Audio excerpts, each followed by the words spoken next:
44 years का experience है हरमिंदर सिंह के पास of government contracting and recently उन्होंने अपनी कंसल्टेशन फर्म भी शुरू कर दी है।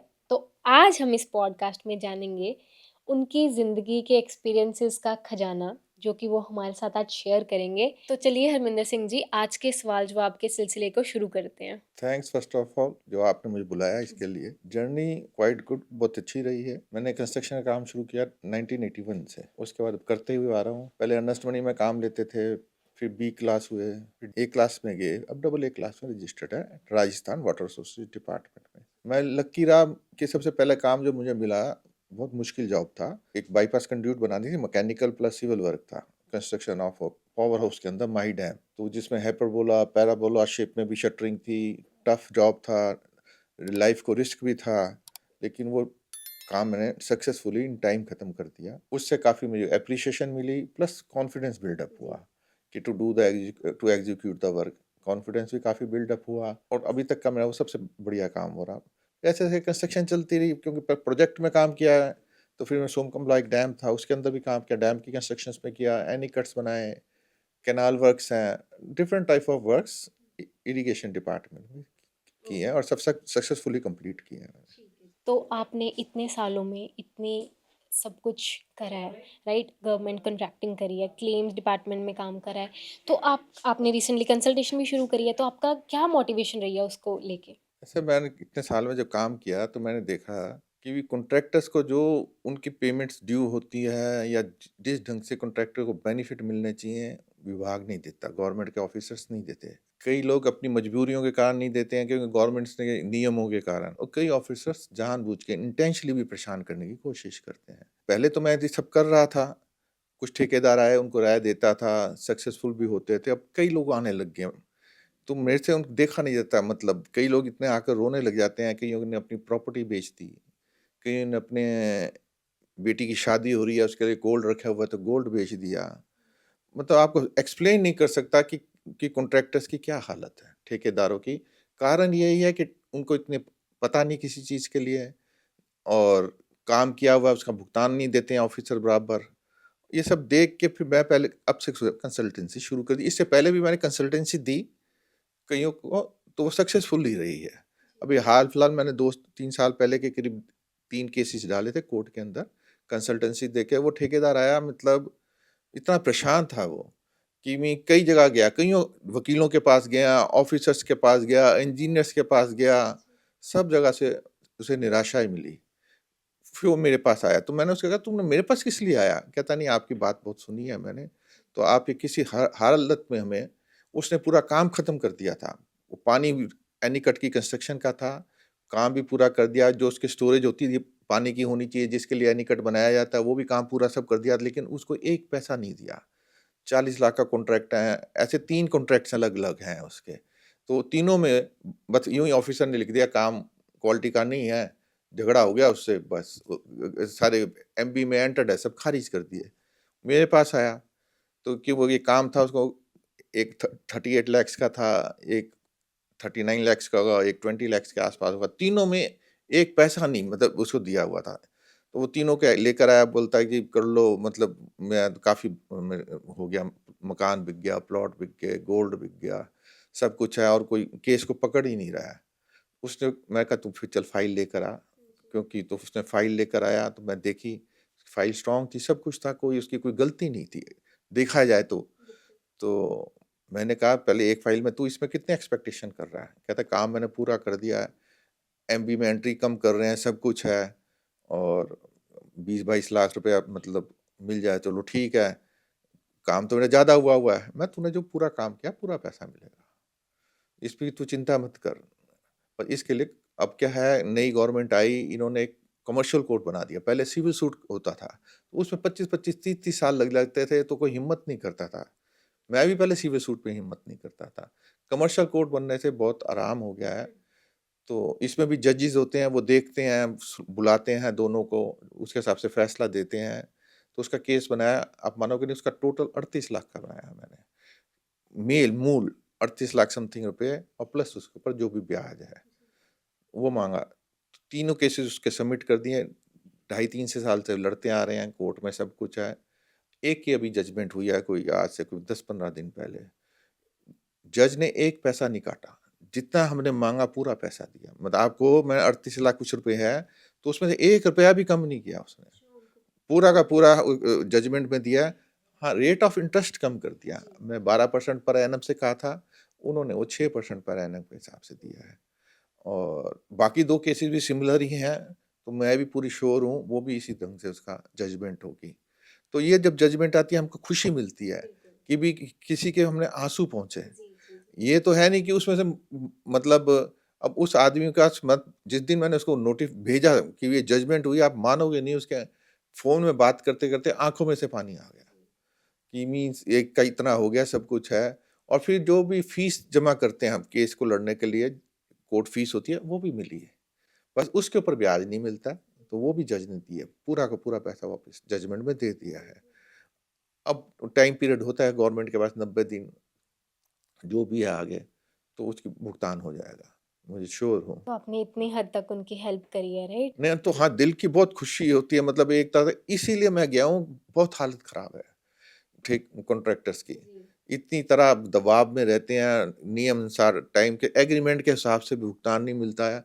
और यहाँ तक कहूँ कि 99% ऑफिसर्स को प्लस या गवर्नमेंट कर्मचारियों उनको भी नहीं मालूम क्या है, क्या नहीं है। एग्रीमेंट में साफ कुछ लिखा हुआ है। तो इसीलिए मैंने अब कंसल्टेंसी शुरू कर दी है। बिल्कुल, आपने बहुत अच्छा काम करा। एक तो उनकी हेल्प करी, और आपने जब हेल्प करी आपको इतना अच्छा लगा, तो मुझे सुन के ही इतना जेन्युइनली गूज़बम्प्स आ गए आपकी बात सुनते-सुनते ही। I really felt emotional. So जब आप ऐसे कॉन्ट्रैक्टर्स के साथ काम करते हैं जिनकी पेमेंट्स डिले हो जाती हैं, तो उस पॉइंट पे आपका अप्रोच क्या होता है उनके अकॉर्डिंगली? कंसल्टेंसी मैंने अभी शुरू की है, तो मेरे को तो यही है कॉन्ट्रैक्टर्स को कि भुगतान सबसे पहले तो उनको आना चाहिए कि जो उन्होंने काम किया उसकी मेज़रमेंट लेनी आनी चाहिए। क्योंकि अधिकतर ऑफ़िसर जितना आपने काम किया उसकी मेज़रमेंट नहीं लेते हैं। मैं भी काम कर रहा हूँ, ऑफ़िसर्स मेरे इंजीनियर जो साइड के मुँह पे कहते हैं कि हम तो आपको कम देंगे, 5% कम देंगे या 10% कम देंगे। तो क्या करें हम? ठीक है, जितना देते हैं वो लेते हैं, बाकी लड़ते हैं। मैं भी कमर्शियल कोर्ट में जाता हूँ, केसेस किए हुए हैं, औरों के भी कराए हैं तो भुगतान दिलाए हैं। अब क्या है कि टेंडेंसी है इन ऑफिसर्स की, पता नहीं क्या कारण है कि भी जो भी हम सीधा है हायर अथॉरिटीज़ भी कह देती है, जो ठेकेदार से काम कराया उसका उसका भुगतान कर दो। अब कई लोग अनजान है, 99% ठेकेदारों को मालूम नहीं है कि भी क्या मेज़रमेंट्स होती है, कैसे लेनी चाहिए। तो इसलिए मतलब मैं ठेकेदारों को एक तो ये कहता हूँ, अपनी मेज़रमेंट्स को खुद रिकॉर्ड करो, सब कुछ है, नहीं हो तो एक इंजीनियर रखो। बेशक डिप्लोमा होल्डर हो, डिग्री होल्डर हो, जो पूरी मेज़रमेंट्स करके बता सके भी आपका ये टोटल काम बनता है, तो उस अनुसार अपना भुगतान लो। फिर भी कोई नहीं चढ़ाता है, कुछ नहीं करता, तो साइड में साथ-साथ में आप चिट्ठियाँ लिखते रहो, लेटर्स लिखते रहो डिपार्टमेंट को, भी ये देखो है हमारी ये मेज़रमेंट बनती है, आपने ये नहीं दी हुई है। और फिर भी नहीं कोई माने, तो फिर ठीक है, अब गवर्नमेंट ने ये कमर्शियल कोर्ट बना दिया है, हम वहाँ जाके नियम अनुसार जो भी हमारा भुगतान होता है, हम ले सकते हैं। इसमें कोई दिक्कत नहीं है। लेकिन साथ-साथ में चिट्ठियाँ लिखना, काम स्पेसिफ़िकेशन से करो, काम करो। ये ऑफ़िसर्स के डर के मारे ये पूरा पैसा नहीं दे रहा हमको तो हम काम बंद कर देंगे, वो नहीं करना। क्योंकि वो लोग एक्शन ले लेते हैं, तुम्हारा एसडी ले लेंगे या कुछ कर लेंगे। और बेशक उनको जानते हुए कि भी हम गलत काम है, लेकिन गवर्नमेंट में वो काम कर रहे हैं तो गवर्नमेंट के नियमों के अनुसार उसके साथ चलते हैं, या उसके powers they are not able to use their own powers. तो इसलिए ठेकेदारों को ये सब देख के चलना चाहिए। कोई दिक्कत हो, कुछ हो, चिट्ठियाँ लिखें अपना, और भुगतान जो काम है उसका भुगतान प्राप्त करें। परेशानी तो है ही, नहीं है तो गवर्नमेंट ने नया रूल बना दिया, कोर्ट बन गया, कोर्ट में तो जाओ। कोर्ट पूरा इंसाफ दिलवाता है फिर उनको? हाँ, उम्मीद से ज़्यादा इंसाफ़। मुझे भी नहीं इतनी उम्मीद थी, लेकिन मैंने भी देखी हैं और पुरानी जजमेंट्स देखी हैं। उम्मीद से ज़्यादा इंसाफ़, और बहुत ज़्यादा लंबा नहीं जाना पड़ता, 2 ढाई 3 साल ओह! में आपको भुगतान मिल जाता है। ठीक है। इसमें कोई और डेट्स भी जो नए जजेस हैं कमर्शियल कोर्ट के, लंबी नहीं देते हैं, पास-पास की देते हैं, आफ्टर एवरी 15 डेज़, कि भी ये नहीं कि जैसे कोर्टों में चलता है 2-2 महीने के बाद डेट्स नहीं, इस कमर्शियल कोर्ट में ये बहुत बेनिफिट है। और जजमेंट भी ऑन फैक्ट्स देते हैं और बिल्कुल सही जजमेंट देते हैं। तो जो नए या फिर वर्किंग कॉन्ट्रैक्टर्स यहाँ पर काम कर रहे हैं, इस फील्ड में काम कर रहे हैं, आपका क्या कहना है उस पे? आप क्या मोटिवेशन उनको देना चाहोगे जो नए-नए इस गवर्नमेंट प्रोजेक्ट में आए हैं? जो भी नए-नए कॉन्ट्रैक्टर्स आए हैं, एक तो ठीक रेट लें, अच्छा रेट लें। हाँ जी। आजकल बहुत कम रेट में ठेकेदार काम ले रहे हैं, भी समझ से बाहर है। वर्केबल रेट लें, स्टाफ अपने पास रखें, पैसा भी होना चाहिए, बिना पैसे के आप काम नहीं कर सकते। कई बार बिल लेट हो जाते हैं, गवर्नमेंट के फंड्स नहीं होते हैं, लेट पैसा मिलता है, तो आपके पास फंड्स होने चाहिए, कॉरेस्पॉन्डेंस साथ रखें, काम स्पेसिफिकेशन के हिसाब से करें, किसी ऑफिसर से डरने की कोई ज़रूरत नहीं है। कोई भी कोई धमकाता है या कोई कुछ करता है, कोई आपसे कोई ऐसा काम कहता है करने को जो एग्रीमेंट से बाहर है, ना किया। और काम स्पेसिफिकेशन से करें, इन टाइम करें।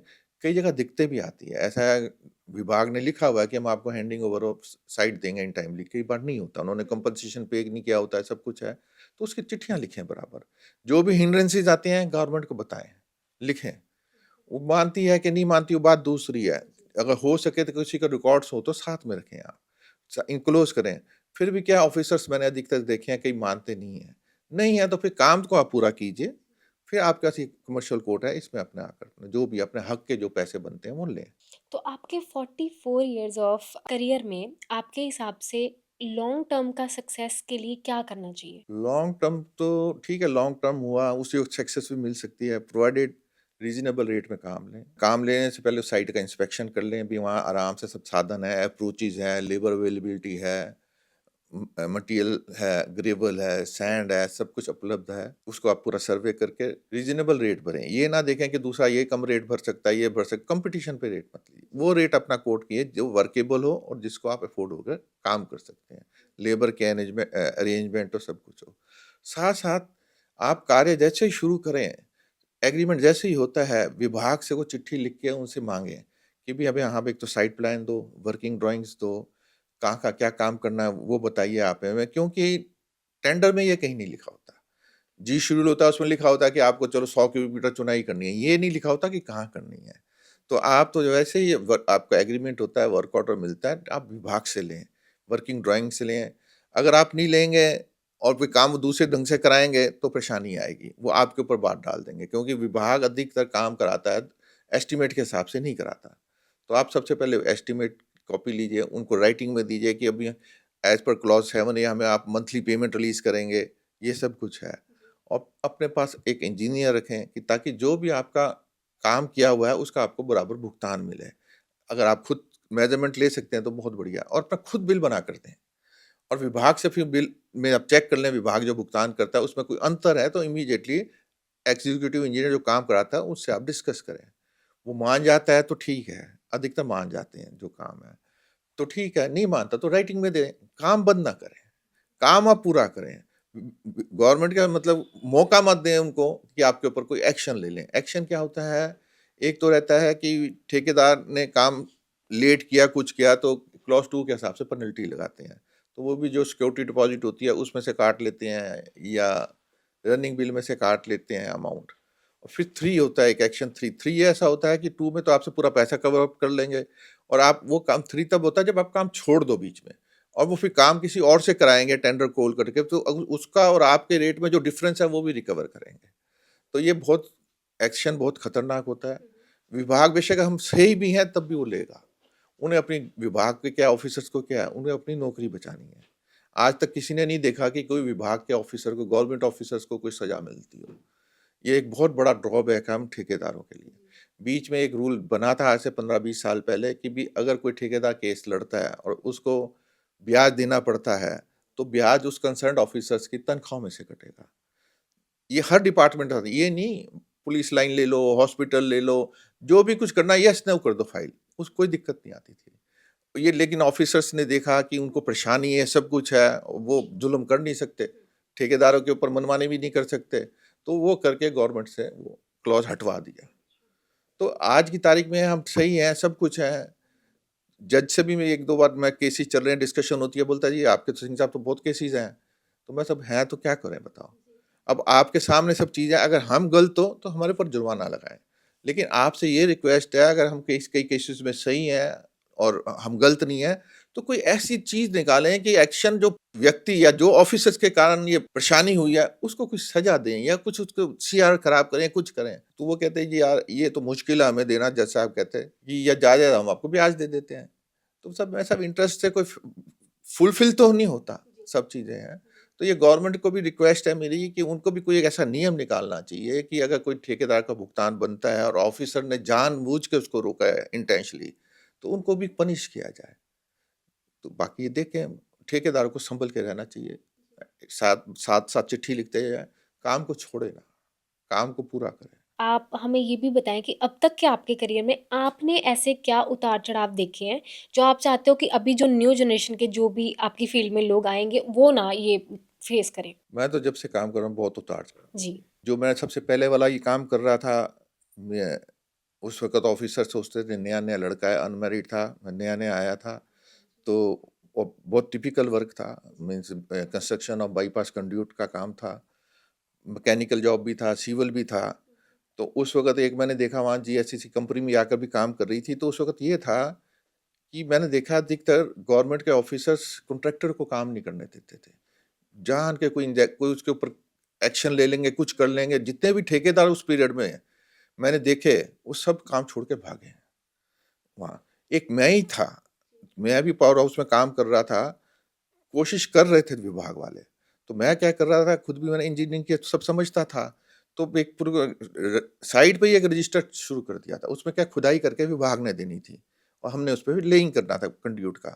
तो खुदाई विभाग लेट कर रहा था। तो मैं साइड पे रजिस्टर मेंटेन करता रहता था, लिखता रहता था। और जूनियर इंजीनियर को कहता था असिस्टेंट इंजीनियर को साइन करो, साइन ही नहीं करते थे। कुछ जूनियर इंजीनियर को भी बहुत दबाव आया, एक्शन को मैंने कहा मैं सब फैक्ट है, अगर मैं गलत लिख रहा हूँ तो आप उसको दो। उन्होंने वो साइन करने शुरू कर दिए। हाँ, तो फिर काम किया मैंने वो वाला भी, उसमें मेरे को नुकसान भी काफ़ी हुआ। फिर मैं उसके लिए भी केस लड़ा, तो उसका भी फिर मुझे भुगतान मिला। ये नहीं कि नहीं है, तो इसमें क्या पूरी नॉलेज होनी चाहिए। आपको एक साइट के काम की नॉलेज होनी चाहिए, एस्टीमेट की नॉलेज होनी चाहिए, गवर्नमेंट आपको क्या रेट दे रही है वो नॉलेज होनी चाहिए। होता है क्या है, कुछ काम हमने एग्रीमेंट के हिसाब से नहीं करने, लेकिन वो प्रेशर डालता है, नहीं तुम्हें करने हैं, करने हैं, करने हैं। विभाग में अपने को वो जो समझदार है तो निपट लेगा, नहीं हुआ तो दिक्कत है। जैसे इसी काम के अंदर था बाईपास कंड्यूट में, बेस जी शेड्यूल में तो नहीं लिखा था कि आपको कंप्यूटर की पेंटिंग करनी है, उसमें नहीं लिखा था। लेकिन वो क्वालिटी एक्ट से नड़ गया कि स्पेसिफिकेशन में लिखा है कि आपको ये पेंट करना है अंदर। तो मैं साहब इसमें लिखा if required to be painted, ये तो है नहीं। और हमें तो पेमेंट आप जो कर रहे हो उसमें इसका कहीं पेमेंट है नहीं, ये हमें पेंटिंग उस कहीं नहीं लिखा शेड्यूल में। अड़ के बैठ के मेरा रनिंग बिल जाते थे, वो पैसे काट लेते थे। फिर मैंने देखा कि पैसे जान के 5 रुपए का काम होता था स्क्वायर मीटर का, वो 30 रुपए काटने लग गए थे मुझे जान के परेशान करने पे। और फिर मैंने क्या लेटर्स लिखता रहा, तो फिर मैंने क्या पेंट कर दिया, तो जो पैसा काटा था दे दिया। फिर जब मेरा काम खत्म हो गया और भी क्लेम थे, उसमें से एक क्लेम ये डाल दिया कि भी ये जो मुझे काम नहीं करना था मुझसे कराया गया, और ये 30 रुपए से जिस रेट से इन्होंने रिकवरी है उससे भुगतान करें। आर्बिट्रेटर ने देखा सही है सब कुछ, उस वक्त आर्बिट्रेशन क्लॉज था जो बाद में विभाग ने वो भी गवर्नमेंट ने हटा दिया। तो आर्बिट्रेटर दोनों को देख कर देता था, उसने बात सही है, उसने मुझे भुगतान किया और भी जो मेरी डिमांड थी सब दी। और वो डिपार्टमेंट के वकील ने लिख के दे दिया था इसकी अपील करने की जरूरत नहीं है, कॉन्ट्रैक्टर को जो मांग रहा है उम्मीद से कम दिया जा रहा है, इसलिए इसको भुगतान कर दिया जाए। मुझे भुगतान मिल गया था। तो ये हमको जज करना है कई चीजें का कि ये जो मजबूरी में हमसे काम कराते हैं, डराते हैं, धमकाते हैं, मत आओ। आप राय लीजिए किसी से, कोई अच्छे ऑफिसर से कई ऑफिसर्स अच्छे होते हैं, गाइड भी करते हैं। कोई ये नहीं है कि शुरू शुरू में देखा कई ऑफिसर्स गाइड करते हैं कि आप इसको ऐसे कर लो, ये चीजें कर लो। अब कई आ जाए तो क्या करें, लेकिन इसने मुझे सिखाया बहुत। उस काम में मुझे नुकसान जरूर हुआ, लेकिन बाद में जो मुझे पेमेंट मिल गई तो मैं एट पार बैठा। सिखाया बहुत, सिखाया इन द सेंस मेरा कॉन्फिडेंस बिल्टअप किया, लेटर्स लिखने का बिल्डअप किया, बड़े ऑफिसर से भी, मतलब उस वक्त एक्सपोर्टेंट इंजीनियर भी आते थे, चीफ इंजीनियर भी साइड में आते थे, पावर हाउस का काम था। तो उनसे डिस्कशन करने का आया, वो भी कई चीज़ उन्होंने देखी तो उन्होंने मानी, सब कुछ है और कॉन्फिडेंस बिल्डअप हुआ। जैसे आप सोचो कोई इंजीनियरिंग के लिए जाता है या डॉक्टरी के लिए जाता है तो डोनेशन देनी पड़ती है, तो मैंने समझ लिया कि मैंने अपने वो 2 साल एक तरफ से अपने की फ्यूचर में कंस्ट्रक्शन को लर्न करने के लिए एक तरह से लाइफ के डोनेट किए हैं, और मुझे वो अभी तक काम आ रहे हैं। तो मतलब कि सीखा है उससे। तो ऐसे ही हर ठेकेदार को मेरी यही राय है, जो भी काम करो, जो भी कोई परेशानी हो, पहले ऑफ़िसर से डिस्कस करो। ऑफ़िसर्स भी अच्छे रैंक के एग्ज़ीक्यूटिव इंजीनियर से डिस्कस करो। बाई चांस नहीं बैठता है तो सुपरिटेंडेंट से करो, और नहीं हो तो चीफ इंजीनियर से डिस्कस करो। वो कोई ना कोई प्रॉब्लम सॉल्व कर देते हैं। नहीं सॉल्व करते हैं तो आप कोर्ट से लो, जी। लेकिन काम पूरा करो, काम छोड़ के मत। बिल्कुल, बिल्कुल। तो आपका बेसिकली कहने का मतलब है कि उनको अच्छी गाइडेंस होनी चाहिए, नॉलेज होनी चाहिए, स्किल्स होने चाहिए, काम छोड़ के नहीं, पूरा करना आना चाहिए, तो सब कुछ सही है। तो कुछ भी कर सकते हैं वो, राइट? और क्वालिटी से काम करें, स्पेसिफिकेशन से काम करें।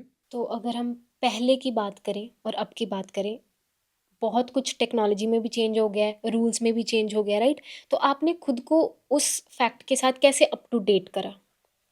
ऐसे पहले में और अभी में बहुत चेंज आया। पहले के ऑफ़िसर्स भी बहुत अच्छे थे, जी। काम क्वालिटी से कराते थे, स्पेसिफिकेशन ये नहीं कि कोई क्वालिटी से या कॉम्प्रोमाइज़ करते हों। पूरा क्वालिटी से भी काम कराते थे, स्पेसिफिकेशन से। हम ठेकेदारों को कुछ नहीं कॉन्ट्रैक्टर्स को समझ में आता था, बुलाते थे, समझाते थे। तुम ऐसा करो, ऐसा करो। एक तरह से फादर की तरह हमारे ऊपर शेल्टर रखते थे। मेरे ऊपर नहीं, हर सब कॉन्ट्रैक्टर्स पे रहते। ये आज से कोई आप समझो 30 से 40 साल पहले की बात है। जो शुरू-शुरू में 10 इयर्स थे या 15 इयर्स, बहुत अच्छे ऑफिसर्स थे। मैंने बहुत कुछ सीखा उनसे, और ठेकेदारों ने भी सीखा उनसे। ये नहीं कि नहीं सीखा। वो यही चाहते थे किसी तरह से काम होकर खत्म करें। जी। उनकी सोच ये थी कि जो भी ठेकेदार के साथ एग्रीमेंट होता है, ये एक तरह से शादी का बंधन होता है। अगर शादी के बंधन में कोई लड़की खराब निकल गई या लड़का खराब निकल गया तो वो मैरिज खराब हो जाती है। इसी तरह से अगर कोई कॉन्ट्रैक्टर खराब निकल गया या कोई डिपार्टमेंट का ऑफिसर खराब निकल गया तो एग्रीमेंट खराब हो जाता है। उससे होता क्या है, ठेकेदार को फाइनेंशियली लॉस होता है, लेकिन वो देखते थे कि गवर्नमेंट को भी लॉस होता है। गवर्नमेंट का भी टाइम वेस्ट होता है, एक्स्ट्रा मनी लगती है। तो ऑफिसर्स कोशिश करते थे कि जितनी भी उनकी पावर्स हैं, वो पूरी यूज़ करते थे। गवर्नमेंट ने सबको पावर्स दी हुई है। अभी के पिछले 10 साल, 20 साल से मैं देख रहा हूँ गवर्नमेंट ने पावर्स दी हुई है, लेकिन किसी में हिम्मत नहीं है इंजीनियर्स में कि उसको यूज़ करें। पता नहीं, या तो वो अपने डरते हैं, या नौकरी के चक्कर में रहते हैं, ये कुछ मेरी समझ से बाहर है। जब पावर्स हैं, यूज़ इट, इसमें कोई दिक्कत नहीं है। मुश्किल से 5% हैं जो आज की ताकत पावर्स यूज़ कर रहे हैं। उसके बाद भी बहुत चेंजेज़ आए हैं। उस वक़्त इतने साधन नहीं होते थे, रोड्स नहीं होती थी, अब साधन भी हैं, अच्छी-अच्छी मशीनरीज़ आ गई हैं, सब कुछ है, फ़ास्ट वर्क हो सकता है। आप बस नई मशीन, जो नई टेक्निक आई है, काम उसके थ्रू करें। पुराने के हिसाब से रहेंगे तो you you will not be successful. नई टेक्निक से चलें, कंप्यूटराइज़्ड हो गए हैं, ऑटोकैड आ गया कैलकुलेशंस के लिए, सब कुछ। आप नहीं खुद जानते हो तो ऐसा स्टाफ रखिए, सब कुछ। तो मतलब ऑफ़िसर्स को ये रहना चाहिए कि मीन्स हमने जो कर दिया तो कॉन्ट्रैक्टर को हम कम दे रहे हैं तो वो बोलेगा कि भी हाँ, भी हमने जो काम किया है तो you have to prove it, उसे आप प्रूव करें। साहब देखो, मैंने ये माँगा, साइट पे ये काम हुआ है, तो आप देखिए। अब तो मोबाइल में भी फ़ोटोग्राफ्स आ गए, कैमरे लग गए हैं। कोई दिक्कत हो, कुछ हो, आप साइट पे उसकी फ़ोटो खींच लें। तो एक तरह से आपको रेडी प्रूफ मिल जाता है कि वो कोई ऑफिसर्स हो नहीं माने तो ये देख लीजिए, आप फोटोग्राफ्स देखें। तो आपको पूरी चीज़ सँभल कर करें, एजुकेटेड स्टाफ रखें, और आप ये मत सोचें कि स्टाफ का खर्चा पड़ता है, वो आपको रिटर्न आ जाता है, पे आ जाता है। अगर गवर्नमेंट बाई चांस आपके किसी काम के आपने कर दिया है, भुगतान में 1 लाख रुपए रोक रहा है, तो आप स्टाफ को 25-30 हज़ार रुपए दे रहे हैं, तो कवर अप हो रहा है। ये साइकोलॉजिकल है कि स्टाफ को रखने से अच्छा रखें स्टाफ, समझदार रखें स्टाफ। कोई स्टाफ नहीं अच्छा हो, कोई पीने वाला हो, कुछ हो, नॉनसेंस हो, एकदम हटा दें। ये ना कोई अब लिहाज़ करने वाली बात नहीं है, कि ये पुराना स्टाफ हो गया, यार इसका घर क्या होगा, ये कुछ नहीं। जब वो तुम्हारा सगा नहीं था, तुम क्यों सगे बनते हो? तो प्रॉपर स्टाफ रखें, काम करें। कंस्ट्रक्शन लाइन अभी भी अच्छी लाइन है। आप इससे क्या देश को बिल्डअप कर रहे हो। आप ये मत सोचिए, एक तरह से देश के लिए आप सेवा कर रहे हो, सब कुछ कर रहे हो रीज़नेबल। क्वालिटी का काम करें। मेरे को करीब 40-45 साल हो गए काम करते हुए। आज भी मैंने जितने भी कोई भी स्ट्रक्चर बनाया, कोई एक स्ट्रक्चर फेल नहीं हुआ है। ना ही किसी स्ट्रक्चर को अभी डैमेज हुई है, और जैसे पानी कैनाल का वर्क होता है, उसमें स्लोप वगैरह पूरी मेंटेन करनी पड़ती है। बराबर स्लोप मेंटेन्ड है, पानी अपने आप वेलोसिटी से जाता है। कैनाल वर्क भी मैंने काफ़ी किए हैं, एनीकट्स बनाए हैं, कहीं कोई लीकेज नहीं, कोई कुछ नहीं है। कारण क्या है? आप क्वालिटी से काम करें, और उसको खुद देखें, अपने स्टाफ के भरोसे ना रहें। कि भी होता है कि स्टाफ भी होते हैं कि कम किसी को सीमेंट ना डाल दें या रेती-गिट्टी बराबर ना डालें, चेक करें उसको आप। करें, करें, क्वालिटी से काम करें। तो जैसे अभी आपने मेंशन करा था कि आपने बहुत सारे काम करे हैं, तो मुझे थोड़ा-सा ब्रीफ में जाके बताना कि आपने कैसे-कैसे और क्या-क्या काम करे हुए हैं?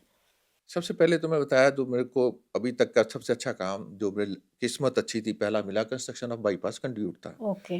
ये पहले ही काम था मेरी फ़र्म का, 1981 में मिला था और इसमें ये पावर हाउस के अंदर था जहाँ बिजली पानी से बनाई जाती है, वहाँ का था।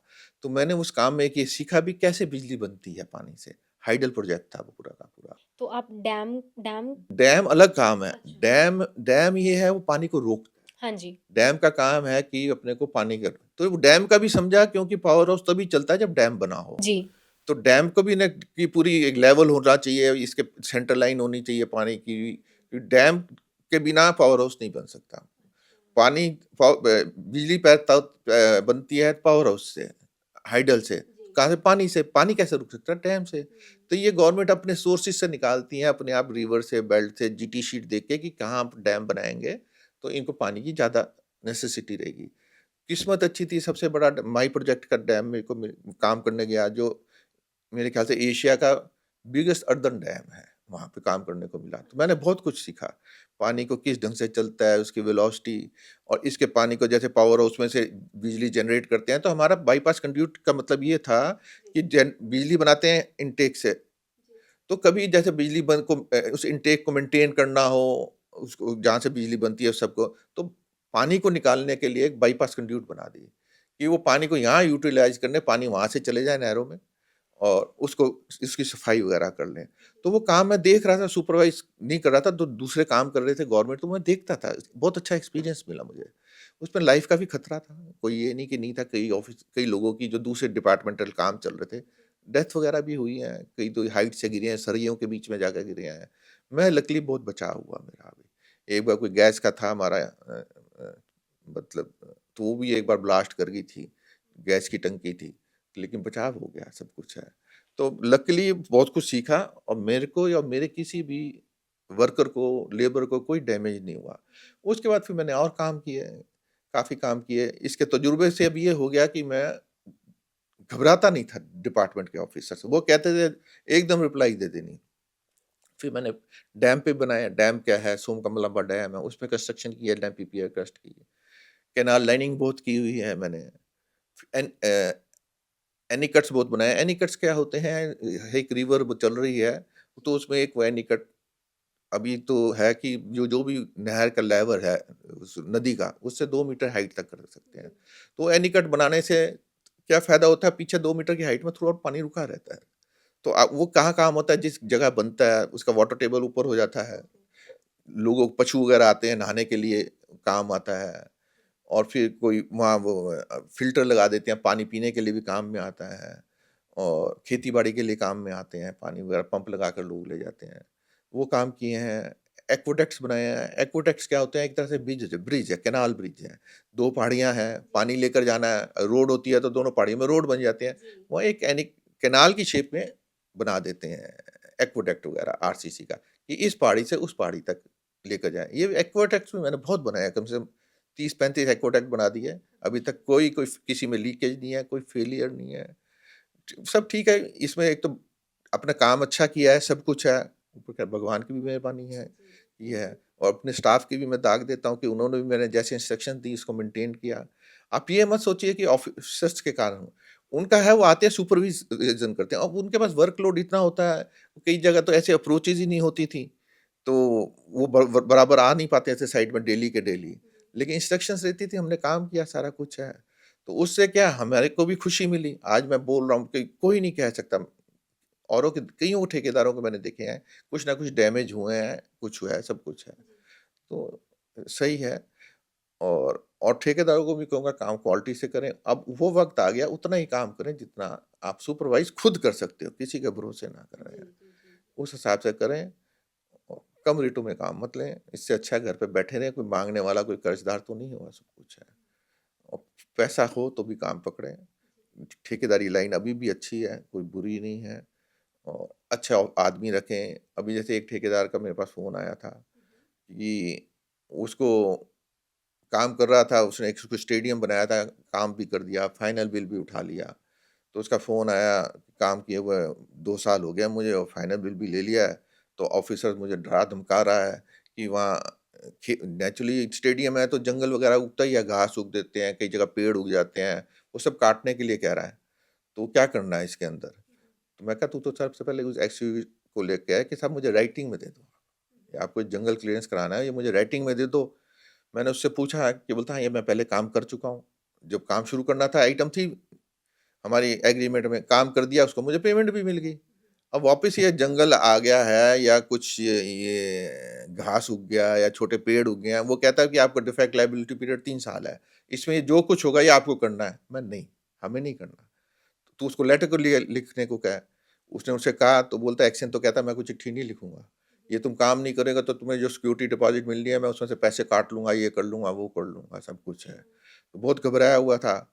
तो मैंने उसे समझाया तू इसी ढंग से लिख दे चिट्ठी वगैरह। बोलता नहीं ये आप ही बनाकर दे दो मुझे। तो मैं कहा चल मैं बना देता हूँ कि उसमें फिर मैंने लिख के दिया एग्रीमेंट में क्लॉज़ 46 है। हमें वो काम को सिर्फ़ रिपेयर करना है डैमेज जो डैमेज हो गया जो हमने कंस्ट्रक्ट किया है, उसमें कोई डैमेज आया है उसको रिपेयर करना है। अब मैदान के अंदर अगर बाई चांस घास उग गई, पौधे उग गए, तो इसमें हमारा कोई फ़ॉल्ट थोड़ा है, हमने एक बार काम कहा हमने कर दिया। और ये एक्ट ऑफ गॉड है। क्लॉज़ 46 में लिखा है कोई भी एक्ट ऑफ गॉड के कारण कोई भी जैसे तूफ़ान आ जाए, बारिश हो जाए और कोई भी हो उसके लिए कोई भी लायबल नहीं है। तो मैंने क लिख के दिया इस हिसाब से हमें ये काम करना ही नहीं है। आप हमें फ़ोर्स कर रहे हो बेमतलब इस चीज़ और इसकी वजह से अगर कोई पेड़ उगता है, कोई घास या है, पौधे कोई हमारे कंस्ट्रक्टिव चीज़ डैमेज हो, हम उसके लिए भी रिस्पॉन्सिबल नहीं है। हम उसके लिए रिस्पॉन्सिबल हैं जो हमने बनाई है और एक्ट ऑफ गॉड से कोई ची चीज़ डैमेज होती है वी आर नॉट रिस्पॉन्सिबल। तो फिर मेरे पास 3 दिन पहले उसका फ़ोन आया, उसने मुझे बहुत थैंक्स कहा। वो कह रहा अब तो कोई बात ही नहीं करता। ना तो एक्शन ने भी एक बार भी नहीं कहा और ठेकेदार भी इतने हैरान हो गए हैं, बोलते हम तो साहब बेमतलब काम कर देते थे, हज़ारों रुपए खर्च देते थे, तो ये तो कुछ कर ही नहीं रहा है। तो ऐसे अपने को चीज़ें समझनी चाहिए। एक और ऑफ़िसर्स का भी चल रहा है, आया उसने मुझे केस दिया बना रहा हूँ। उनके साथ भी क्या है, एक क्या है गवर्नमेंट की तरफ से रूल्स बने हुए हैं, पीडब्ल्यू एफ&आर कहते हैं कि जब तक आपके पास ज़मीन का कब्ज़ा नहीं हो, आप टेंडर नहीं कॉल करोगे, लिखा हुआ है। लेकिन कई ऑफ़िसर्स हैं और ज़मीन का कब्ज़ा बिए बिना लिए उन्होंने कर दिया। अभी स्कूल वो बिल्डिंग बनानी थी अपना हॉस्पिटल बिल्डिंग है मेडिकल की, गाँव के अंदर कोई है जैसे वहाँ वो बनानी थी।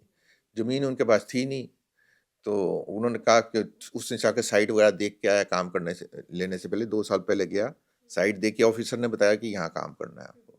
वो साइट बताने और ड्राइंग भी दे दी, ठीक है। अब वो काम वर्क ऑर्डर कुदरती वर्क ऑर्डर लोएस्ट हो गया, वर्क ऑर्डर उसे मिल गया, तो वो साइट पे काम करने गया। तो जो जगह बताई थी साइट पे वो काम करने लगा तो वहाँ के सरपंच और पटवारियों ने मना कर दिया, नहीं हम तो यहाँ नहीं काम करने देंगे। तो उन्होंने फिर उसकी जगह उसको दूसरी साइट दे दी। वो कब दी जब स्टुपिलिटी डेट ऑफ कंप्लीशन होता है एग्रीमेंट, उस डेट के बाद साइट दी और फिर वर्किंग ड्राइंग भी नई दे दी। मतलब कि जो पुरानी ड्राइंग से तो काम है नहीं है, नई ड्राइंग के साथ काम है, जबकि एग्रीमेंट में लिखा हुआ है जिस पे आप टेंडर उसके साथ करना है। वर्किंग ड्राइंग भी दी स्टिपुलेटेड डेट ऑफ कंप्लीशन के बाद में। अब उसने क्या प्लिंथ लेवल तक तो काम कर दिया तो लेकिन प्लिंथ लेवल तक देखा क्वांटिटीज़ में कम अंतर आ गया है। तो जो एग्रीमेंट के साथ सब क्वांटिटी उसकी तो पेमेंट कर दी, जो एक्सेस काम हुआ था उसकी पेमेंट नहीं की। तो उस ठेकेदार ने लिख के दिया विभाग को कि अब ऐसा कीजिए, वर्किंग ड्राइंग आपकी चेंज होगी, सब कुछ है। आप ये काम जो डेविएट हो रहा है, इसके आप सैंक्शन दें हमें, तब हम आकर ये काम करेंगे। लेकिन कई चिट्ठियाँ भी लिख दी हुई, जो बचा हुआ पैसा अभी तक नहीं है, वो पेमेंट दो। लेकिन नहीं, कोई कुछ नहीं। हार के उन्होंने फिर उसके ऊपर जानबूझ के अभी 2025 में 3 साल बाद 2 एंड 3 का एक्शन ले लिया। एक तो कि उसकी भी तुम्हारे ऊपर ये पेनल्टी लगी है, तुम्हारी 10% पूरी पेनल्टी लगा दी और अब टेंडर भी कॉल कर दिए हैं। उसका है में कोई दिक्कत नहीं है, अब जो तो हो गया है, अपन लड़ेंगे इसको, कमर्शियल कोर्ट में जाएँगे, तो वहाँ से सही चीज़ है। तो मतलब ये आतंक फैला रखा है अफ़सरों ने।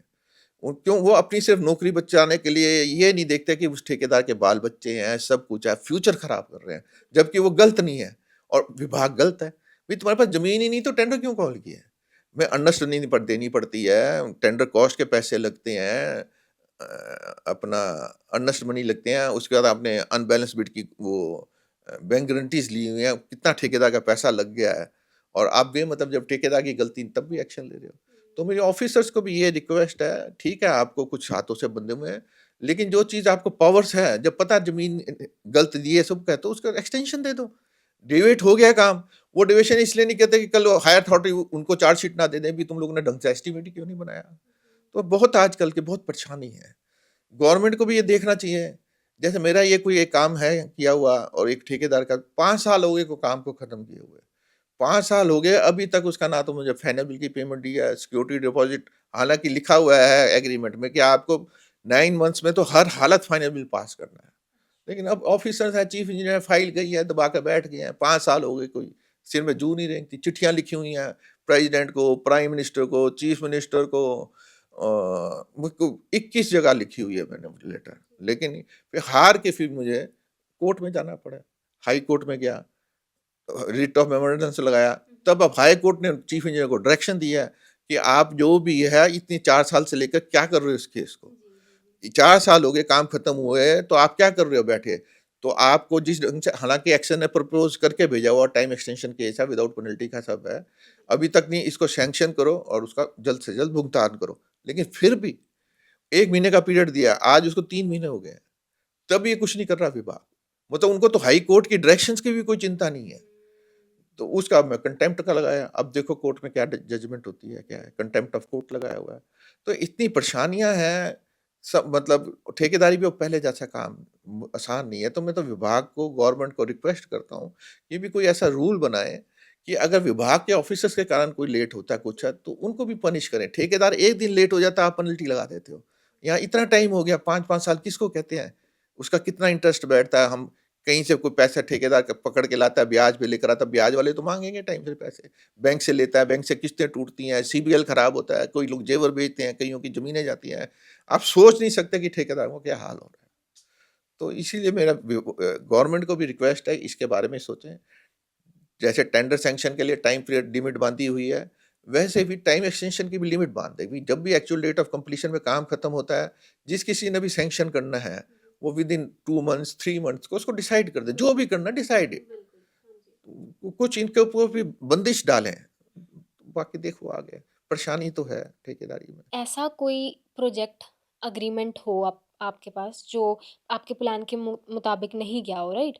तो उसमें आपको क्या एक्सपीरियंस आप शेयर करना चाहते हो हमारे साथ? क्या आपको सीखने को मिला? क्या एक्सपीरियंस गेन करा वहाँ से? इसके लिए क्या है, सबसे पहले तो मैं यही औरों को भी कहूँगा और जो मैं भी करते आया हूँ, मैं तो जैसे ही एग्रीमेंट होता है, सबसे पहले उनसे एस्टीमेट की कॉपी माँग लेता हूँ, वर्किंग ड्राइंग्स माँग लेता हूँ। हालाँकि एग्रीमेंट के साथ ड्राइंग्स होती हैं, लेकिन अधिकतर जो ड्राइंग दी होती है, उसके हिसाब से काम नहीं होता।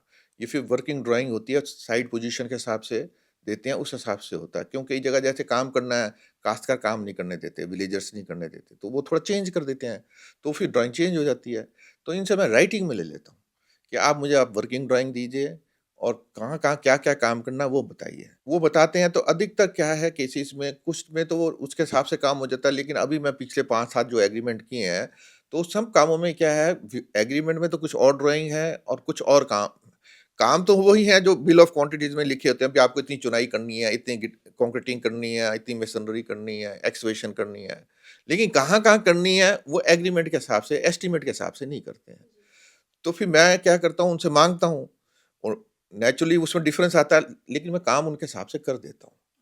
ये नहीं कि नहीं, क्योंकि काम आप पूरा कर दीजिए। अब कई कामों के लिए आपका एक्सपेंडिचर हो जाता है। जैसे अब कई जगह वो ऐसे काम कराते हैं जहाँ रास्ता नहीं बना हुआ है, काश्तकार जाने नहीं दे रहे हैं, तो मैं उसी वक़्त चिट्ठी लिख देता हूँ कि रास्ता नहीं बना और वो ये नहीं है, इसका मुझे अलग भुगतान करें। लेकिन वो पेमेंट नहीं करता, भुगतान नहीं करते हैं। तो ठीक है, कर रहा हूँ, काम तो खत्म कर दिया। अब आपके पास है, नहीं तो आप फिर नहीं हो रहा, चिट्ठियाँ बराबर लिखते जाएँ। पहले नो स्टार्टर एक इश्यू होता है, फिर कोर्ट में जाएँ, कमर्शियल कोर्ट में जाएँ, कॉरेस्पॉन्डेंस आपकी लगी होती है, लेटर्स होते हैं, रिप्रेज़ेंट करें, वो पेमेंट मिलेगी आपको। काम पूरा करें, बस काम को छोड़ के नहीं जाएँ, नहीं तो उनको बहाना मिल जाता है ऑफ़िसर्स को, और ये सही चीज़ें नहीं हायर अथॉरिटीज़ को बताते। हायर अथॉरिटीज़ को ये नहीं बताते, और हायर अथॉरिटीज़ में भी देखें कि उनको अगर पता भी हो जाता है, तब भी ये गवर्नमेंट की साइड लेते हैं। इनको मालूम है कि ये कॉन्ट्रैक्टर की फ़ॉल्ट नहीं है, लेकिन ना वो लेंगे गवर्नमेंट की साइड पे, कि भी अपने ही ऑफिसर्स को बचाएँगे, कि भी हाँ, हमारे ऑफिसर्स के ऊपर बेशक वो प्रिंसिपल सेक्रेटरी हो और डिसीज़न भी ना बिना देखे, बस ये पता है कि हमने देना नहीं है, लिख देंगे रिजेक्ट, खत्म। तो ये कमर्शियल कोर्ट इसीलिए बना है। पहले हमारे एग्रीमेंट में एक आर्बिट्रेशन क्लॉज़ होता था, तो आर्बिट्रेटर देखता था, जो भी सही चीज़ था, जजमेंट देता था। इन्होंने फिर जाकर एक कमेटी बिठा दी, आर्बिट्रेशन क्लास हटा के गवर्नमेंट ने एग्रीमेंट चेंज कर दिया, कमेटी बिठा दी, 5 आदमी बिठा दिए। 5 आदमी कौन है? जो गवर्नमेंट के ही हैं, ये कोई इंडिविजुअल नहीं है। कोर्ट ये कहता है, उन्होंने डिसीजन दिया है, अभी कोई भी कहीं झगड़ा हो जाए तो कोई ऐसा आदमी को उसको आर्बिट्रेटर बिठाएं या कमेटी बिठाएं जो उससे लिंक्ड ना हो, मीन्स ना तो ठेकेदार की हो ना विभाग की हो। तो जो 5 आदमी भी बिठाए हैं वो भी उनके विभाग के हैं। तो अभी तक कोई मतलब 20 साल से मैंने नहीं देखी कि कोई भी एक जजमेंट कॉन्ट्रैक्टर के फेवर में हो। वो जाते हैं, कुछ नहीं लिखा हुआ, बस एक्शन ने कहते नहीं, it's not payable, not payable, काट दिया। अब फिर क्या करे ठेकेदार? रो का सिविल सूट में जाता है, 30 साल तक डिसीजन नहीं होते हैं। तो ये गवर्नमेंट जो भी आए, इन्होंने देखा कि हाँ ये बहुत वाकई में सही परेशानी है, तो इन्होंने फिर कमर्शियल कोर्ट खोल दिया कि अब किसी को भी विभाग से लेन देन हो, कुछ हो, कोई परेशानी हो, तो आप अपने इनके आगे रिप्रेजेंट, फीस रखी है, फीस वही रखी है जो सिविल सूट में भरनी पड़ती है। और अगर आप केस में फेवर में है और आप जीत गए तो वो फीस भी वापस मिल जाती है। तो ये एक्सपीरियंस है, ये अधिकतर केसेस में है। ये मेरे नहीं, मैंने और भी ठेकेदार आते हैं, मैंने उनको देखा है कि भी जैसे उनको कई देते हैं, अपना शहर समझ लो कि ये बीच में इसमें कंक्रीटिंग कर दो, एक रोड बनी हुई है, पहले का मकान, इधर भी मकान है, इस तरफ भी मकान है, तो पहले ढंग से नहीं रोड बनी हुई, रास्ता है, तो जहाँ 20 फीट रोड होती है, 10 फीट रोड होती है, तो आप इसको कंक्रीटिंग कर दो। अब कंक्रीटिंग के लिए ठेके तैयार तैयार है, सब है, साधन भी ले जाता है, लेकिन कई गाँव वाले नहीं कर, वो जो लोकल लोग नहीं करने देते, कईयों कईयों के वहाँ थोड़े ऊपर हैं, जिनके नीचे हो जाएँगे, वो देखेंगे कंक्रीटिंग करने से लेवल ऊपर बढ़ जाएगा, मना कर देते हैं काम करने के लिए। तो ये परेशानी आती है। तो ये ऑफिसर्स को भी देख के ये सब देखना चाहिए। ये भी क्या है, पहले ऑफिसर्स साइट पे जाते थे, सब देख के सुपरवाइज़ करके एस्टीमेट बनाते थे। आज की तारीख में वो चीज़ नहीं है। और मेरा कहना है कि चलो देख ली, कोई डिफ़िकल्टी आ भी जाती है अनफॉर्च्यूनेट, आप कुछ सॉल्व करो। कॉन्ट्रैक्टर के ऊपर क्यों गलत एक्शन लेते हो? ये एक्शन लेकर पूरी एक लाइफ़ बिगड़ जाता है, पूरा एक परिवार, एक जनरेशन बिगड़ जाती है, क्या बताऊँ? कइयों को तो आपने मतलब मालूम नहीं, कइयों ने तो सुसाइड तक किए हुए हैं। ये ऐसे नहीं है, अखबारों में पढ़े होंगे सबने, मेरे 1-2 दोस्त हैं, उन्होंने किए हुए हैं, लेकिन किसी को कुछ नहीं पड़ी हुई। लेकिन इन ऑफ़िसर्स को भी कहना भी है कि भगवान से डरें, जो सही चीज़ है उसका साथ दें। तो जैसे आप कॉन्ट्रैक्टर भी रहे हैं, अब आप कंसल्टेंट भी हैं, राइट? तो आपने दोनों चीज़ों को कैसे बैलेंस करा एंड आपको कंसल्टेंसी में क्या सबसे ज़्यादा पसंद है अब? बैलेंस तो क्या है, तजुर्बे से सब बैलेंस किया हुआ है। बिल्कुल। बस फर्स्ट फर्स्ट ऑफ ऑल तो कंस्ट्रक्शन के लिए ही हूँ मैं, तो कंसल्टेंसी मैं नहीं करता था, कुछ नहीं कर, मतलब पहले की ही सब हैं, तो मैं पिछले 3 साल से कंसल्टेंसी चालू कर दी हाँ है। जी, हाँ जी, बिल्कुल। उसके रिज़ल्ट्स बहुत अच्छे आ रहे हैं। मेरे तो फैक्ट्स में आने चाहिए, और आज की तारीख में जजेस फैक्ट्स को दे रहे हैं। हालाँकि कम कर दे रहे हैं, अब जैसे 12% या 6% इंटरेस्ट दिया है, तो वो गलत है। कि आज वो ये देखते हैं एफडीआर पे क्या इंटरेस्ट दे रहे हैं। मेरा कहना, आप ये ना देखिए, आप ये देखिए कि कोई आदमी जाता है बैंक से लोन लेता है तो क्या रेट ऑफ इंटरेस्ट है। हम तो लोन लेकर ही आते हैं ना। तो आप वो उसका नहीं, हमारी कोई पैसा बचा हुआ है नहीं, तो कम से कम 12% तो देनी चाहिए। पहले 18% देते रहे हैं। ठीक है, रेट कम हुआ है तो 12% देना चाहिए। नहीं दे रहे तो कोई बात, अब क्या करें, हमारे तो हम मजबूर हैं, और उसके लिए अपन आगे जाके लड़ नहीं सकते हैं। और सब देख के कंस्ट्रक्शन के काम में क्या अभी बहुत ज़्यादा कॉम्पिटिशन है। रीज़नेबल रेट भरते हैं हम, आ रहे हैं तो कई बार नहीं भी आ रहे हैं, कुछ कामों में आ भी रहे हैं। तो काम थे कर रहे हैं। साथ-साथ में अब ठेकेदारों का मैं ये देख के, और 99% कॉन्ट्रैक्टर्स देखे हैं जिनको कोई नॉलेज नहीं है। कोई जैसे इतने पढ़े-लिखे नहीं हैं, या क्योंकि पहले सबके दिमाग में ये था कि ठेकेदारी में बहुत वो है, मार्जिन है, सब कुछ है। नहीं है आज की तारीख में।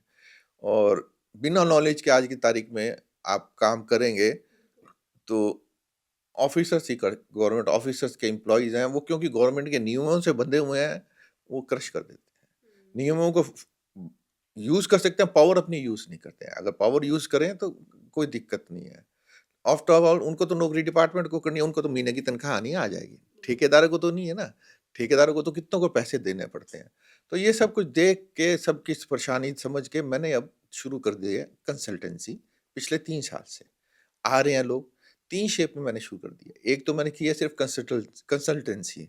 कंसल्टेंसी मीन्स किसी को मेरे से डिस्कस करना है, कोई दिक्कत आ रही है कुछ काम में, कोई लेटर की ड्राफ्टिंग करानी है, या कोई अपनी इश्यूज़ हैं। जैसे एक दोस्त ने मुझे फ़ोन करके बोला ये जंगल क्लीयरेंस का है, उसने पूछा तो उसको बता दिया, लेटर ड्राफ्ट करके दिया। एक तो मैंने एक ये कंसल्टेंसी शुरू कर दी है, किसी को भी करना है मैं कर दे रहा हूँ।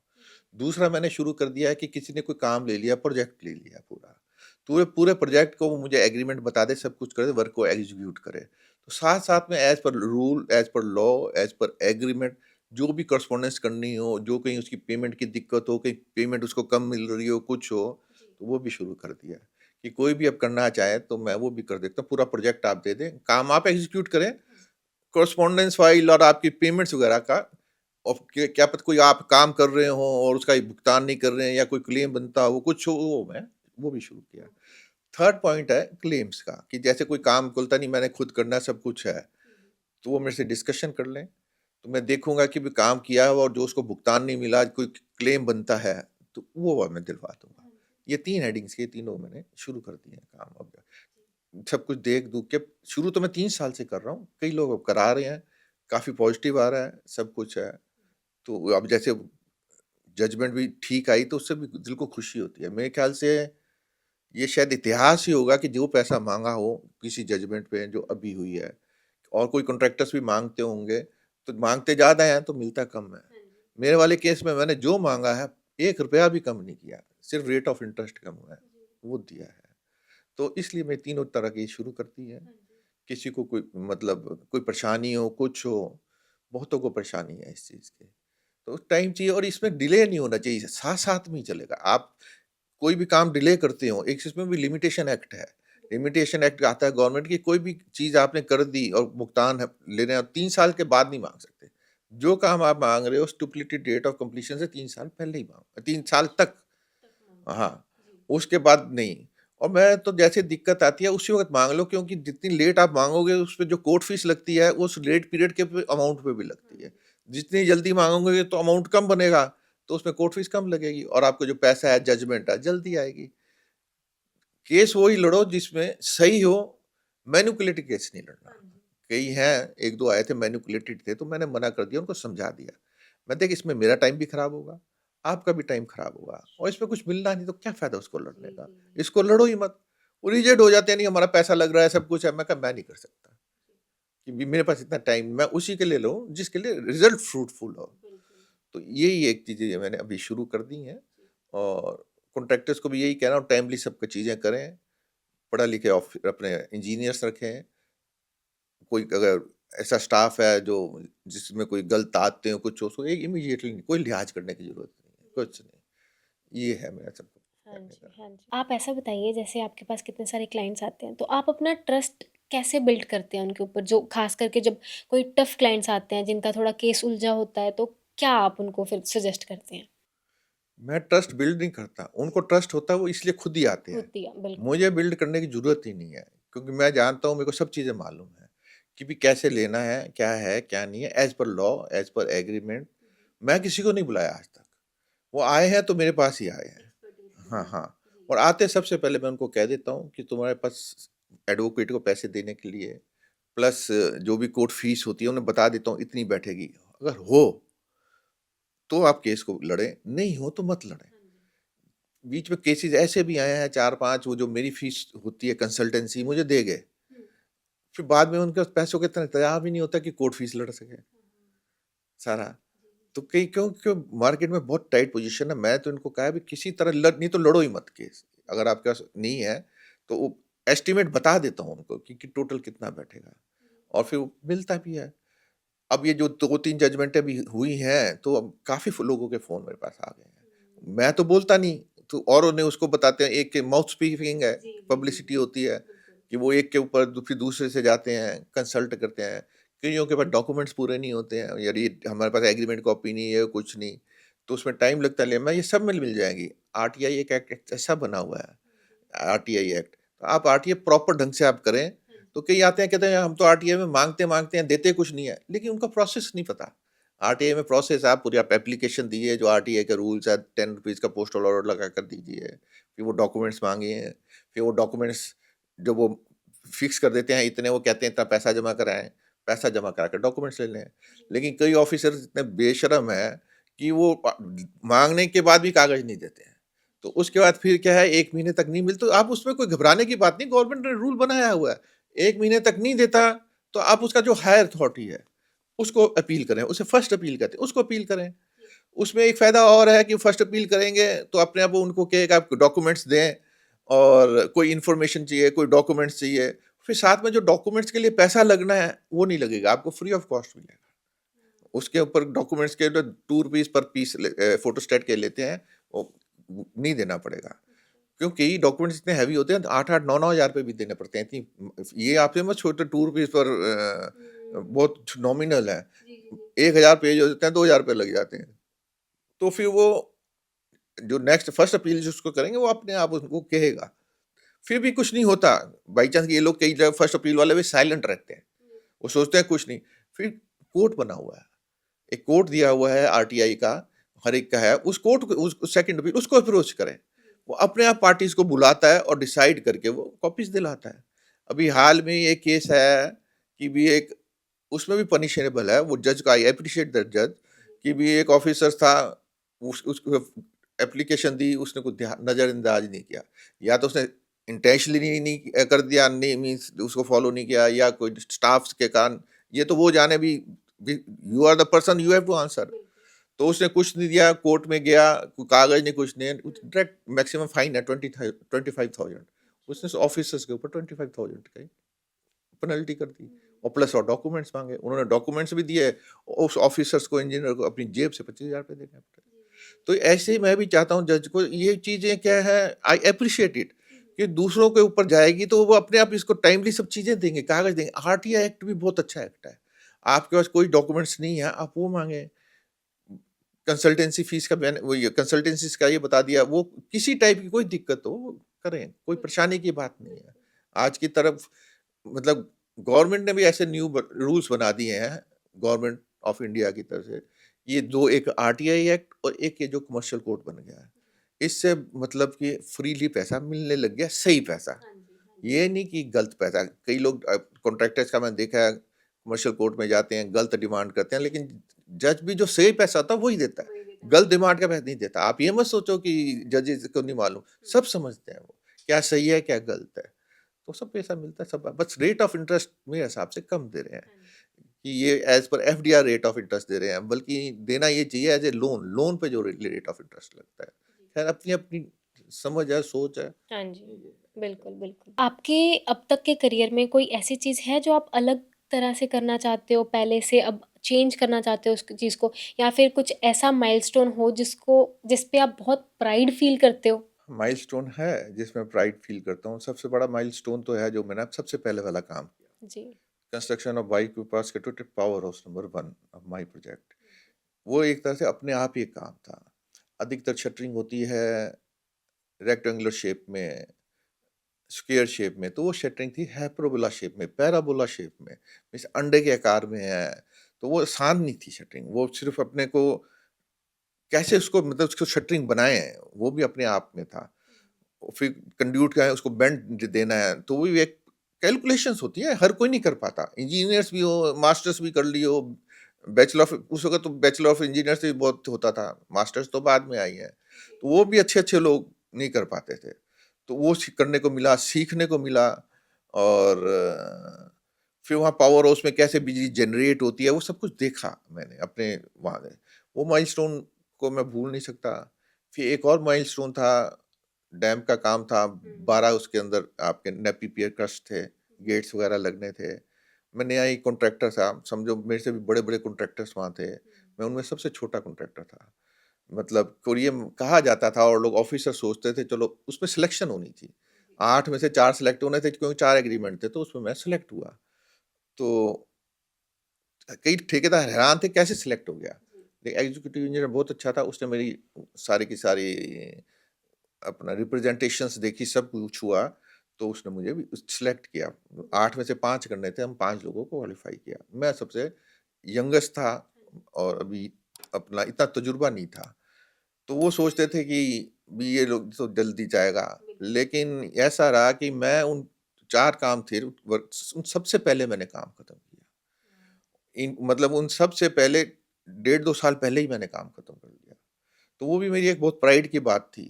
तो उस वक़्त फिर ऑफ़िसर्स जितने इंजीनियर्स हैं, दूसरे ठेकेदारों को और इंजीनियर्स को मिसाल देते थे, जो पुराने एक मिसाल है, कछुए और खरगोश की रेस का, कि वो जैसे खरगोश भागता है और एंड में कछुआ जीतता है, तो उन्होंने कहा देखो ये मतलब साबित कर दिया इसने।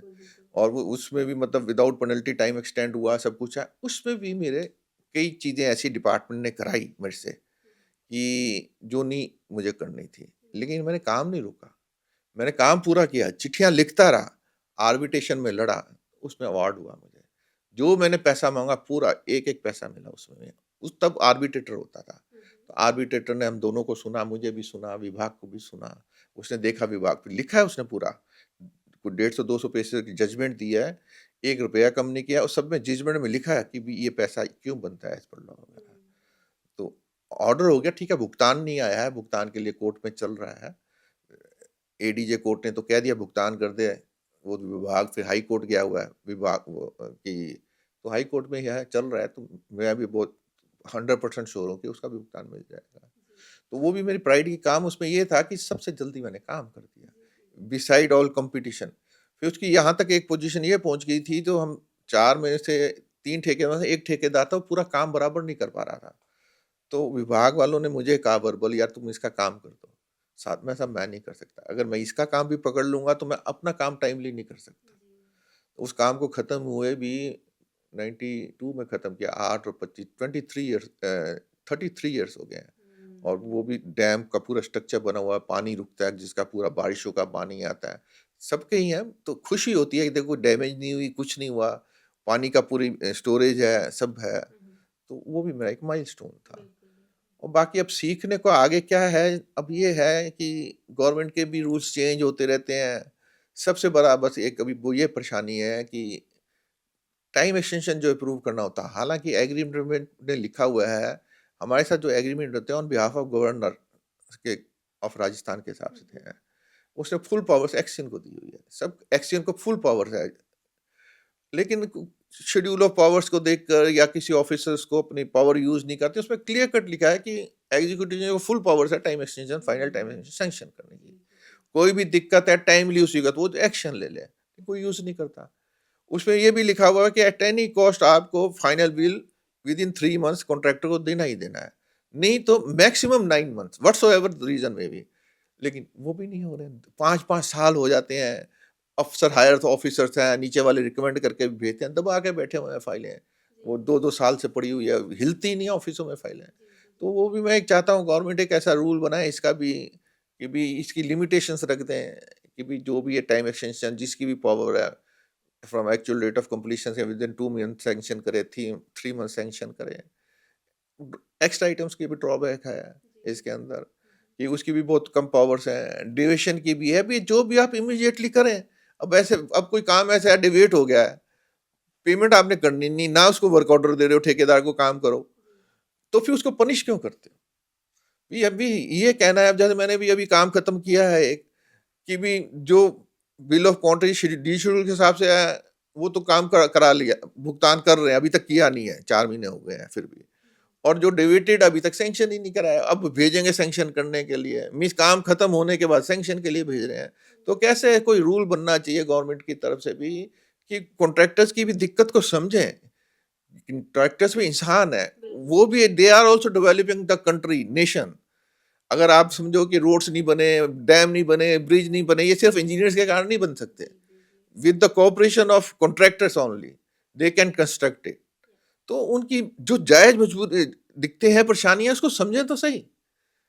मतलब कि अब बाई चांस कोई डिविशन होती है, टाइमली बिफोर एग्जीक्यूशन लिखा हुआ है कि बिफोर एग्जीक्यूशन ऑफ वर्क आपको सैंक्शन करानी है, डिपार्टमेंट के ऑफिस को तो दी, लेकिन नहीं, फिर भी नहीं। उसके बाद भी गवर्नमेंट को कॉन्ट्रैक्टर को पैनलाइज करते हैं, जबकि उन्हें डिपार्टमेंट के ऑफिसर को पैनलाइज करना चाहिए। उनको तो पूरा शेल्टर देते हैं, और कॉन्ट्रैक्टर फिर कोर्ट में जाता है, लड़ता है, तो फिर जाकर मतलब अब लड़ता है, कईयों को तो ऐसे होते हैं, मेरा एक फ्रेंड था कोर्ट में लड़ रहा था, होते हुए तो उसकी लड़ते लड़ते उसकी डेथ हो गई। फिर उसके बाद में पेमेंट मिली तो उनके बेटों को मिली। तो उसका क्या फायदा जो कॉन्ट्रैक्टर्स लड़ रहा, कईयों का तो मिल गई, कईयों को नहीं मिलती। लड़ना तो वही जानता है। अब आज की तारीख में हम बीमार पड़ते हैं, दवाई की जरूरत तो हमें भी है, बाई चांस हमारी डेथ हो जाए, उसके बाद दवाई दो, क्या फायदा। उसी तरह पैसा तो आज चाहिए, जो जायज बनता है, जो सही पैसा है वो दे देना चाहिए। और जो विभाग की गलती के कारण होता है, डेविएशन हुई है, एक्स्ट्रा आइटम, हालांकि वर्क ऑर्डर में लिखते हैं कोई भी काम नहीं करोगे बिना सैंक्शन के, हम फिर कर देते हैं, करने के बावजूद भी फिर भी कोई काम लेट किया, हालांकि हमारे कारण लेट नहीं है, एक्शन लेते हैं। कोई किसी को, कोई ऑफिसर्स को कुछ नहीं, कोई नहीं, हम भी कुछ नहीं कर रहे, ठीक है, भगवान के भरोसे हैं, और भगवान देता है। मैंने अपनी लाइफ में देखा है, कोई गलत काम करता है, बेशक ऑफिसर्स हो, जब तक पोस्ट में ठीक है, तो भगवान सजा देता है। इन्हें उसके डर रहना चाहिए सजा से। हम इंसान कुछ नहीं कर सकते, लेकिन भगवान कॉन्ट्रैक्टर्स की भी हेल्प करता है, देखा है, कोई किसी को ऐसी परेशानी आई, अधिकतर कोई सॉल्व करता है किसी कोई जरिए से, कैसे है, और जो ऑफिसर्स के कारण है बहुत, और ऐसी सजा देता है भगवान उन ऑफिसर्स को कि मतलब यू कांट इमेजिन। तो इसलिए मेरा यही है कि करें काम, विभाग भी, गवर्नमेंट भी ऑर्डर्स निकाले, हमको भी अपना एक तरह से पार्ट माने कि we are building the nation, building the country, सब कुछ है गवर्नमेंट के। बिना कॉन्ट्रैक्टर के आप कुछ नहीं, आज किसी ने मकान भी बनाना है तो वो भी बिना कॉन्ट्रैक्टर के मकान नहीं बना सकते, नहीं, बिल्कुल। उसको भी देना है, तो उसको भी आप, उसको भी उसकी वैल्यू समझो आप, जो सही काम कर रहा है, जो आपने कमिटमेंट की है वो करके दो, ये है इसके अंदर। ये भी सीखा है मैंने, ये नई चीजें हैं, पहले इतनी प्रॉब्लम नहीं थी, आज से 25 साल पहले तक बहुत मतलब मजा आता था, कॉन्ट्रैक्टर्स को बहुत इज्जत देते थे, अफसर खड़े हो जाते थे बिल्कुल, बिल्कुल। और साइड पे आके पूछते थे भी, हाँ तुम्हें कोई दिक्कत है बताओ, कोई परेशानी हो काम की बताओ, सब कुछ है। जो हमारा आउट ऑफ द वे काम कराते थे उसका हमें पैसे देते थे, कोई उसको कर देते थे। अब उसके बाद कई ऑफिसर, में ये नहीं कहता नहीं अच्छे हैं, कुछ परसेंटेज, बहुत कम परसेंटेज, 10% ऑफिसर बहुत अच्छे हैं, लेकिन गवर्नमेंट के कानूनों से वो ऐसे बंद किए हैं, वो चाहते हुए भी कुछ नहीं कर पाते हैं, फिर भी जितना हो सकता है वो करते हैं, हेल्प करते हैं। तो बाकी ऑफिसर्स को भी मेरा यही कहना है कि भी उनको भी, अपने कॉन्ट्रैक्टर्स को भी अपना एक फैमिली समझें, कॉन्ट्रैक्टर्स जैसे ऑफिसर्स को फैमिली समझता है तो वो भी समझें, उनको भी वो अपने परिवार पालना होता है, बच्चों को पालना होता है, एजुकेशन देनी होती है, जो उसका बनता है, जो उसने काम किया उसका भुगतान करते हैं नियम अनुसार। आपका कोई फाइनल मैसेज दर्शकों को आप देना चाहो जो सेम करियर पाथ फॉलो करना चाहते हैं आपकी तरह? इन सबको मेरा ये कहना है कि काम लो, सही रेट में लो, ये मत देखो कि दूसरे ठेकेदार कम रेट में काम कर रहे हैं तो हम वो दें, उसमें नहीं। अगर कर सकते हो काम करो, क्योंकि काम तो करना है, काम क्वालिटी से करो, स्पेसिफिकेशन के हिसाब से करो, ऑफिसर से कोई आपको डराता धमकाता, कोई डरने की जरूरत नहीं है। मेजरमेंट्स आप, जो आपके पास एक व्यक्ति होना चाहिए या खुद आप समझो जो आप काम करते हो उसका भुगतान लेना आना चाहिए, और पैसा हो तो काम करें। फिर भी किसी को कोई प्रॉब्लम आए, कुछ हो, तो मैं बैठा हूँ, मैं तीनों तरह के कंसल्टेंसी के लिए भी हूँ, प्लस कोई प्रोजेक्ट का है तो वो उसके लिए भी हूँ, कोई क्लेम का है उसके लिए हूँ। पहले आप काम कीजिए पूरा, और जोश में ना आइए, ये ना देखें कि जैसे कईयों को मालूम है शुरू-शुरू में जब टीवी आया था, तो पड़ोस में इसके यहाँ टीवी आ गया तो हमारे यहाँ भी टीवी आना चाहिए। तो ऐसी चीज़ें ना सोचें, क्योंकि आप अपने पास पहले फंड्स देखें, स्टाफ देखें। ऐसा आपको, ऐसा अगर रेट्स भी अच्छा है, पैसे भी जेब में, अगर स्टाफ अच्छा नहीं है, तो भी आप डूब जाओगे।